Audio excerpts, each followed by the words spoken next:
പാനെടുത്ത് അടുപ്പിൽ വെച്ച് പാൻ ചൂടായതിനു ശേഷം കഴുകി വെച്ച റാഗി ഇട്ടു. എന്നിട്ട് ഇത് വറുത്തെടുത്തു. റാഗി വറുത്തിട്ടുണ്ട്. ഇത് നമുക്ക് പാത്രത്തിലേക്ക് മാറ്റാം. ഇനി കറുത്ത ഉഴുന്നും വെളുത്ത ഉഴുന്നും കൂടി 250 ഗ്രാം. അപ്പോൾ വെളുത്ത ഉഴുന്നും കറുത്ത ഉഴുന്നും വറുത്തെടുത്തിട്ടുണ്ട്. ഇത് ഒരു പാത്രത്തിലേക്ക് മാറ്റാം.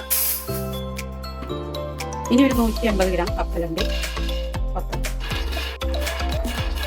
വറുത്തെടുത്തു. ഇത് നമുക്കൊരു പാത്രത്തിലേക്ക് ഇപ്പോൾ വറുക്കുന്ന പരിപാടിയൊക്കെ കഴിഞ്ഞു. ഇനി ഇതെല്ലാം ഓരോന്നായി പൊടിച്ചെടുക്കാം. ഇനി വറുത്തെടുത്ത സാധനങ്ങളെല്ലാം മിക്സിയുടെ ജാറിലായി ഓരോന്നായി പൊടിച്ചെടുക്കാം. റാഗി ഇടുക, പൊടിച്ചെടുക്കുക.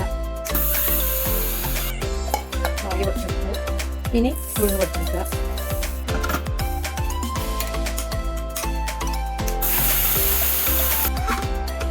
ഉഴുന്ന് പൊടിച്ചെടുത്തു. ഇനി കപ്പലണ്ടി ഇടുക, പൊടിച്ചെടുക്കുക. കപ്പലണ്ടി പൊടിച്ചെടുത്തു. ഇനി ഒരു പാത്രം വെച്ചുകൊടുക്കുക. ഈ ശർക്കര വെച്ചുകൊടുക്കുക. കുറച്ച് വെള്ളം ഒഴിക്കും. ഈ പാത്രം എടുത്ത് വെച്ച് അതിലേക്ക് ശർക്കര ഒഴിക്കാതെ വെച്ച് കൊടുക്കുക.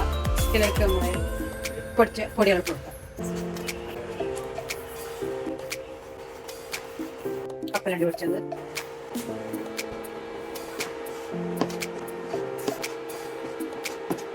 ഇതിലേക്ക് 1 സ്പൂണ് ഏലക്കാപ്പൊടി,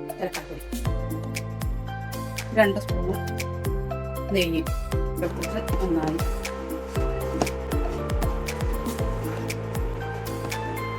അങ്ങനെ റെഡി ആയിട്ടാണ്. ഇനി നമുക്ക് അടുപ്പ് ഓഫാക്കാം. ഇനി വേറെ കഷ്ണം മാറ്റാം. ഇനി ഇത് ചെറിയ ചൂടിൽ തന്നെ നമുക്ക് ഉരുളകളാക്കി ഇട്ടെടുക്കാം.